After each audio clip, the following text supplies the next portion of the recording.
I'm Victor Margiotta, and this is the Community Show. I have a few people to thank.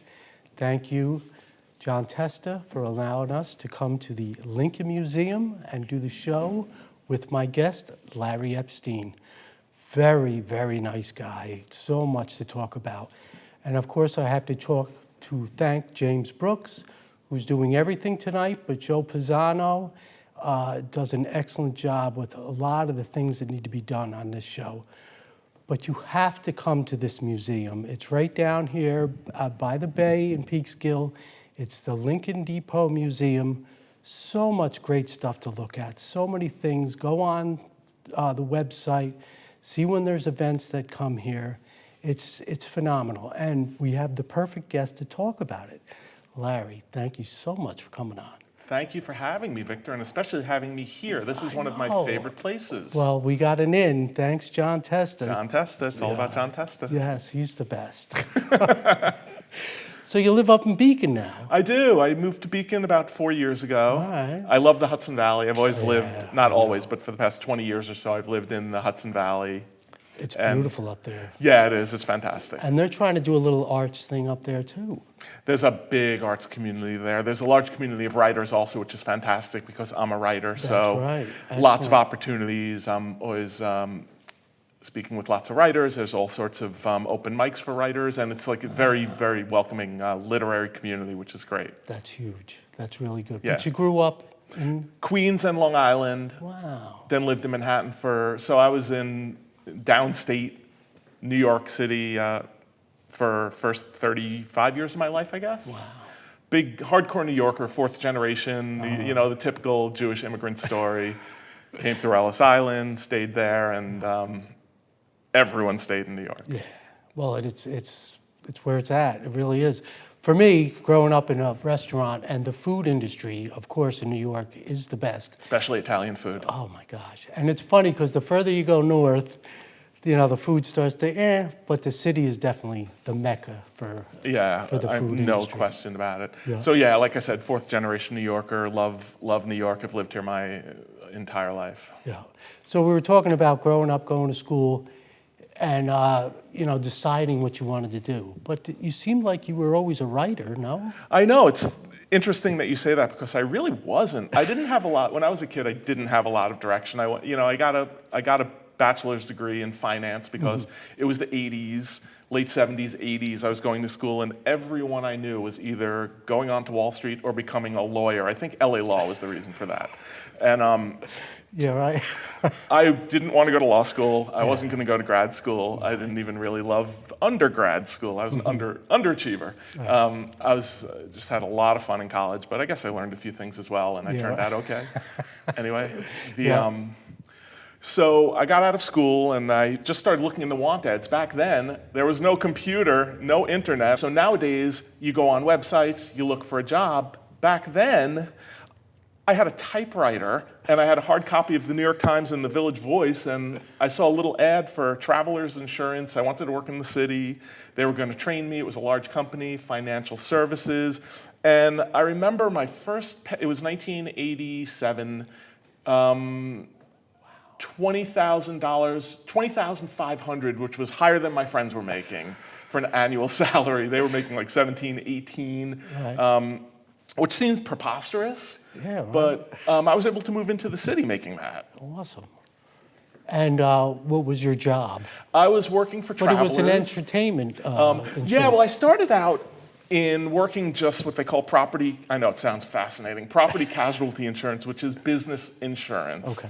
So I was what's called an underwriter, where agents would bring businesses, like they would bring your family restaurant needs insurance, so they would shop to the insurance companies, and people like me would decide whether we would want to insure the company. So we'd look at the fire hazards. Restaurants are a tough risk, by the way. People fall, people get drunk, there's fires, So we would analyze the risk and decide whether we wanted to insure that business. So it's just as exciting as it sounds. Yeah, right. But you graduated from that, and then you got a job working for copyright. Yeah, I graduated from that. I was in the insurance business for 17 or 18 long years. Yeah, But I did some interesting things. I made a lot of money. It was secure, but I was not fulfilled. So I was just angry and frustrated and bored. And to me, boredom is the worst. I need my mind to be engaged. And the job was boring. Everyone was always griping. People who are in insurance typically kind of fall into it, or their family owns an insurance business. Those are the two people. Nobody is growing up saying they want to be in the insurance business, as far as I know, really gung-ho about the business itself. So I'm in the fell into it category. So I fell into it, and I had a good run, and my life maybe would have been easier if I would have been able to tolerate it, because I'd probably be retired. I couldn't do it. So I was married at the time, and my wife was very, very supportive. She was like, well, do something else. She just kept saying, do something else. I'm like, well, I'm paying a mortgage here. I'm like, I can't imagine doing something else when I have this solid career. And she's like, yes, but look how miserable you are. So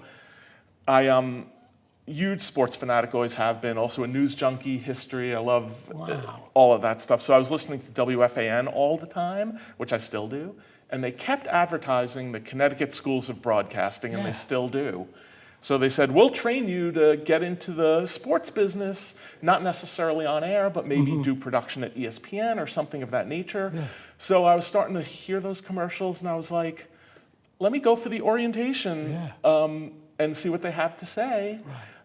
And after I went to the orientation, I'm like, you know what? Peace out. I quit. Back then, this was 2005 is when I quit the insurance business.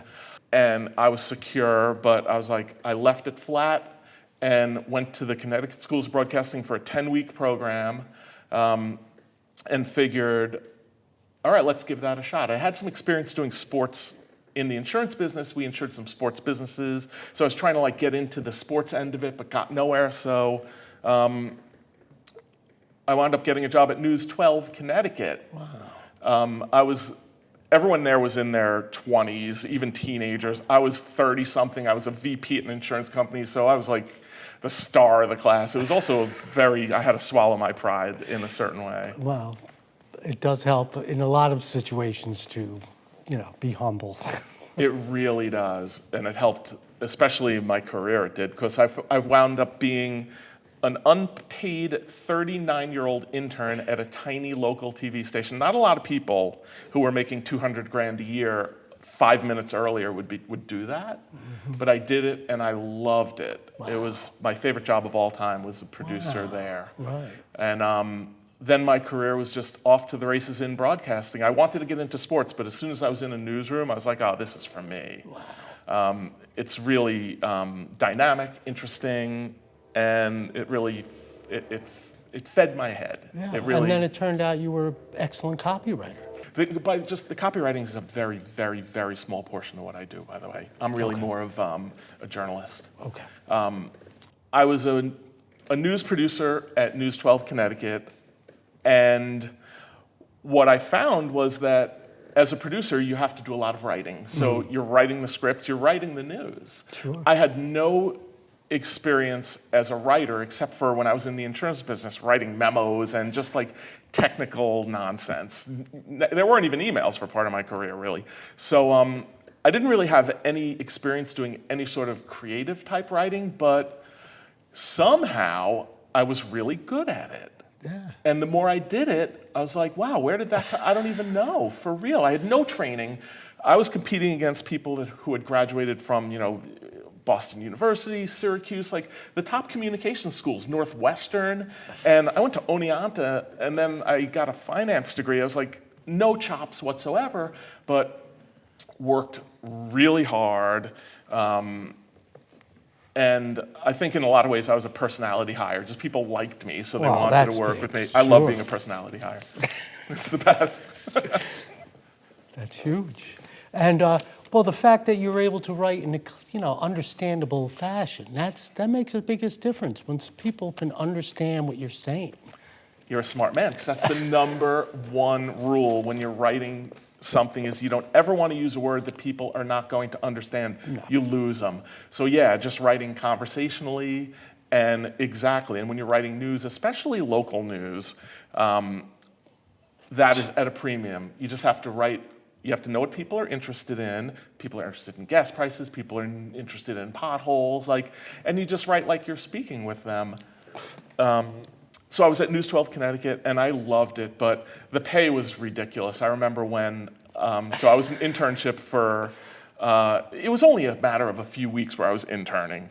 And then the executive producer said, oh, we have a full-time producing job. And I think it was $35,000 a year. And she asked me, she goes, can you even afford to take that? She knew I was a VP, at a VP in an insurance company. She said, can you even afford to take the job? And I was like, no, but I'm taking it. And at that time, Cablevision, so we got every single cable channel. It was before Netflix.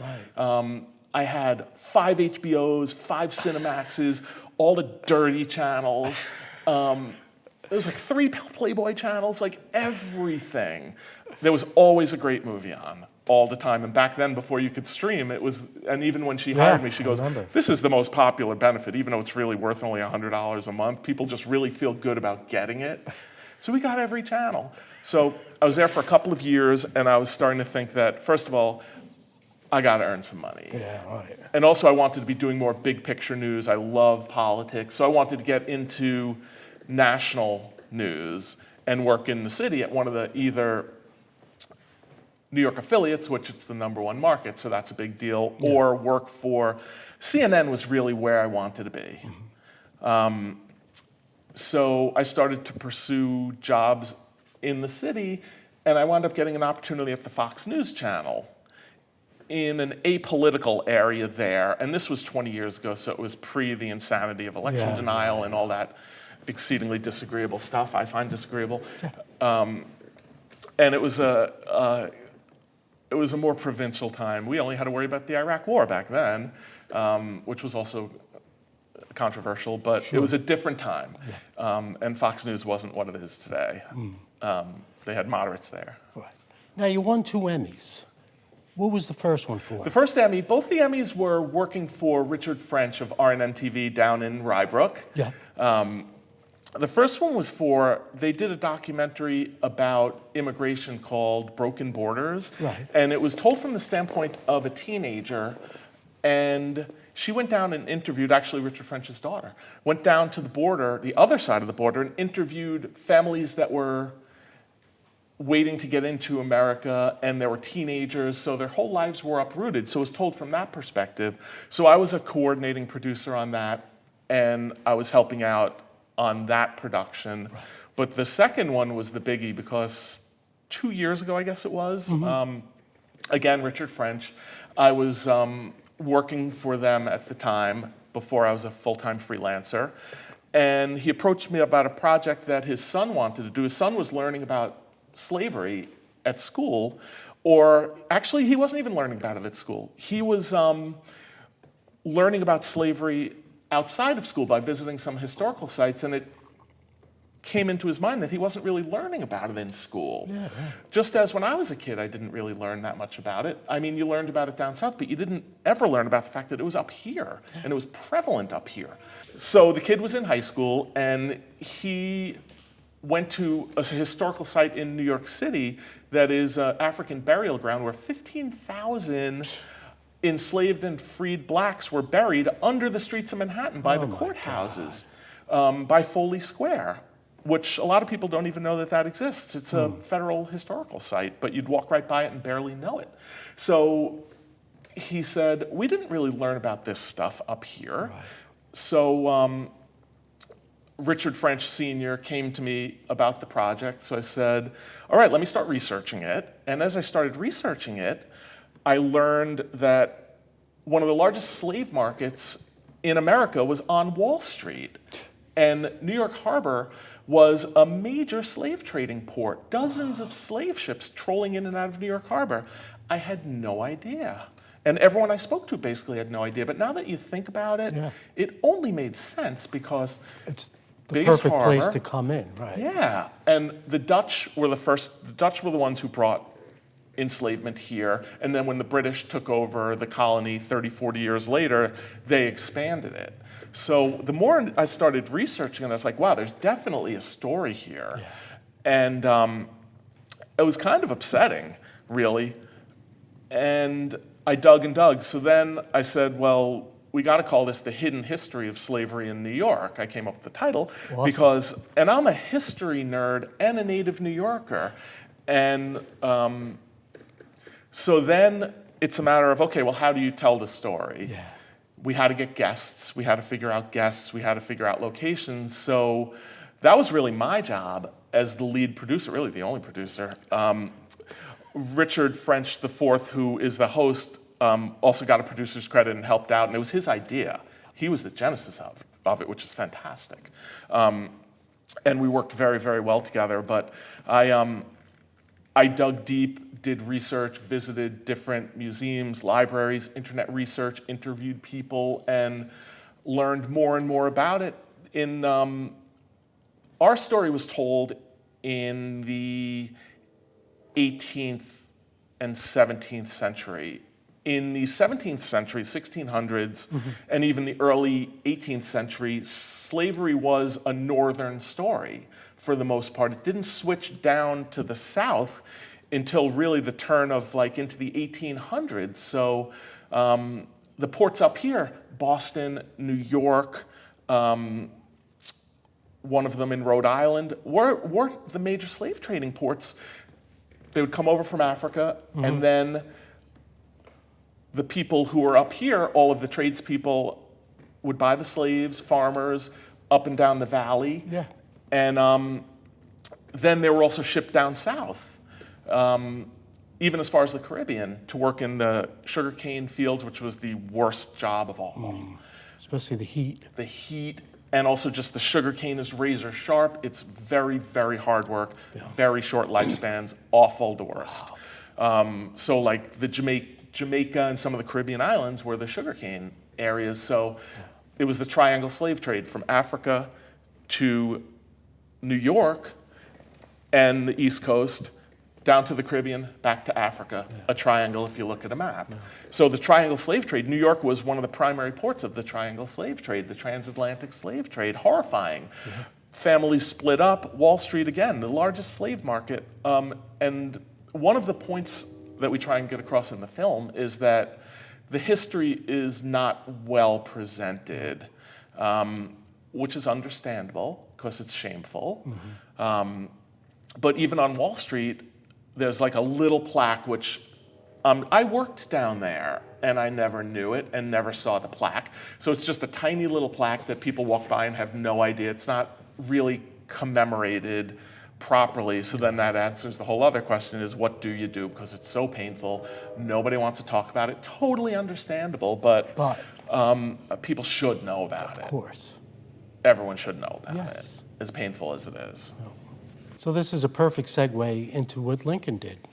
It is. It's a perfect segue. And I've always been inordinately interested in Lincoln. Yeah. Probably have read 20 or 30 books about Lincoln. Wow.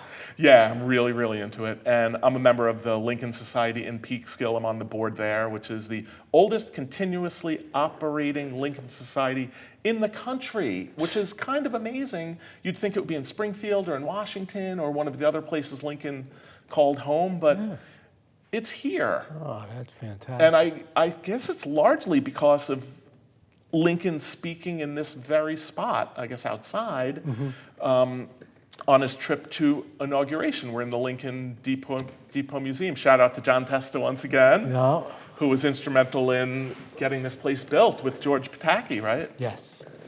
Very instrumental. And what a great job. And John is still very involved here. So if you ever come, he's usually here. Yeah, I come to a lot of events here. And one of my favorite things on the calendar is Remembrance Day, which he spoke. Lincoln spoke in February of 1861. It must be February 19th, maybe? The date must be here somewhere. Yeah. February 19th, 1861, Lincoln, he left Springfield. Back in those days, inaugurations were in March. March or April, because it took so long to travel. It's hard to fathom nowadays, but... Yeah, the train, they weren't the high-speed rails that we have. And it was only rails or stagecoach, I guess. And if you look at here somewhere, there's a map of the route he had to take. It's like, whoa, it's like the equivalent of going over to Chicago to get to New York City, and I'm not even exaggerating. So he was in Springfield and took the train across the country in like a crazy circuitous route, crossed the river, probably the train on a barge up in Albany, I think, and then used the tracks that are right That's outside right. the building That's right. to get down into the city. So the Metro North, they're now the Metro North tracks, but those tracks were laid in the 1840s, I think, mid-19th century. And the Lincoln inauguration train went down into the city, and he stopped in one place in Westchester, and it was here because the sitting congressperson was a friend of his. I forget his name. We should know that. But the congressman who was sitting at the time was a friend of Lincoln's and invited him to speak. So he got off the train, spoke for a couple of minutes. It was a short speech. Thousands of people were here. And when I first learned that, I thought that that was one of the coolest things I'd ever heard. And I was working at RNN TV at the time as a producer, Richard French Live, a live political talk show. So I wanted to do a story on it. So I interviewed the great John Testa right here, and that was the first TV piece I had ever done, and it was here at the Lincoln Depot Museum. So Remembrance Day, make a long story even longer, Lincoln Remembrance Day, each year, his speech is recreated by a reenactor. Yep. Michael Macedonia has done it the last few years, and they say the speech, and there's also a bit of the history. There's a event up at the Excedra, up the hill, which is beautiful, and there's a little parade, and it's just perfectly lovely. It's always freezing cold, and there's been snow on the ground the past few years. It was like even raining or snowing one year. I mean, the weather, it's February, and we're near the water, so the weather is always freaking awful. But it's February, what do you expect? Yeah, that's right. So it was, so Remembrance Day is always fantastic and very, very well attended, tons of reenactors. It's fantastic. So this year, I'm part of the Lincoln Society and did the film about slavery. So the trustees of the board asked me if I would want to present the film, The Hidden History, here on Remembrance Day. Excellent. And I was so thrilled because I've been to it before, and it's always a big crowd. It's always people I consider to be big-time presenters, published authors, historians. So I was absolutely thrilled. So we gave the program. It actually turned out to be a sunny, pretty nice day, but there was tons of snow on the ground, tons of snow on the ground. So Michael Macedonia, right over there, gave the actual speech. He was introduced, and it was fantastic. He even looks like Lincoln. He has a stovepipe hat. I saw the picture in the River Journal North news. It was excellent. I wrote an article about it for River Journal Yeah, also. yeah. I'm always harassing them to write articles about Lincoln and Lincoln, I was telling you, because I have such a passion for it. And I think it's such a tremendous local story. It's a phenomenal piece of history right here that most people, I want to get the word out about it. And I know that that's Testa and everyone's mission here is that everyone should know about this place because it's an incredible piece It's and beautiful. It's such a beautiful place And they did such a great job. I know they do a little bit of circulation where some stuff comes in and some stuff goes out, but there are a few pieces that are always here. But it's a very important destination. Just tell people how important it is to know what history. Well, I think one of the points of this museum as well as of the documentary was, again, that nobody wants to learn about painful things. No. Nobody wants to talk about painful things. So there's kind of a movement in the country to soften the edges, which I could understand. You don't want to make kids uncomfortable, but I think they got to know. Yes. I think Very they gotta important. know. Very, very important. And you typically would hear more of the good news, if there is any, the Emancipation Proclamation, Lincoln freed the slaves, like everybody knows that, and they should know that. Of course. And it was a monumental achievement, obviously. Brilliant, the way he did it, everything about it. I remember when I was a school kid that I came home from school one day, and we must have learned something about slavery, but I'm sure it was about slavery down south. And I remember asking my mother, like, really, so people had slaves? Like, would would we have had slaves? Like I was just like really like confused. I didn't really understand it. Yeah. I didn't really understand it. But I think one of the fantastic things that the Lincoln Depot Museum does is it gives this important history in a really accessible way, and it's a beautiful destination, beautiful artwork, all of the plaques beautifully written, very easy to understand, and they tell the story of Peekskill as well as the story of Lincoln's visit to Peekskill. So I feel like this should be like a top 3 destination in the county, but I'm very biased. No, and like you said, it's the oldest in the country, so. Yeah, the Lincoln Society itself, which is so interesting that of all places Peekskill, but again, it has to be because of this, this museum. Yeah. And the museum just celebrated its 10th anniversary, right, John? 10? Yeah. It just celebrated its 10th anniversary. Is that okay? Yes. It just celebrated its 10th anniversary, which is fantastic. And look how beautiful. It looks like it's been here forever. I know, it's perfect. Larry, thank you so much. You know, I hope you've inspired people to get the book out, read about, you know, all of this stuff, and to watch your film. And, you know, go on the website. Larry, we're going to post your website. Yeah, thank you. Post the website. I'll give you the link to the film. Okay, how people can get in touch with me if they want to. Yeah, and Larry does production too, so. I do, he's a write, produce, yeah. So. The shingle's out for hire at all times when one is a freelance journalist. That's right, so here he is. Well, thank you so much. I really enjoyed this. Really and doing the interview here, when you had told me it would be at the Lincoln Depot Museum, was even more exciting because of my love for this place, and I knew it would look beautiful. So thank you so much for having me, really. I've really enjoyed talking to you. Thanks. Hey, I'm Victor Margiotta. This is the Community Show. Don't complain about what's going on. Get involved, volunteer, help out. It's so important. We are a community, and get to know your neighbor. Thanks. One of the things that I think makes America great is that we are free to be passionate in our political debate. When, however, that debate becomes a rewriting of our history, we as a nation are worse for it. As a student who not long ago learned about the brutal realities of slavery in my classroom, I speak for myself when I say it was not divisive and it did make me feel uncomfortable. It's supposed to. Slavery is a stain on our nation's history, but until we confront it all, especially the uncomfortable parts, we will not breach the divide Ron DeSantis and others believe can be ignored if it is just erased from our textbooks. But the history of slavery is, of course, even in the most transparent classrooms, incomplete at best. New York was not a bystander to slavery, far from it. My home state engineered it, built its city on the backs of its oppressed, and profited from it.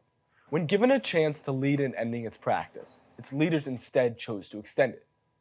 It may be hard to find, but if you look hard enough, especially with the help of the good people who contributed to the special, you can still see the legacies of those who paid the ultimate price and their oppressors in the city that is synonymous with freedom. It's a chapter of history that deserves to be told. Thank you so much for tuning in.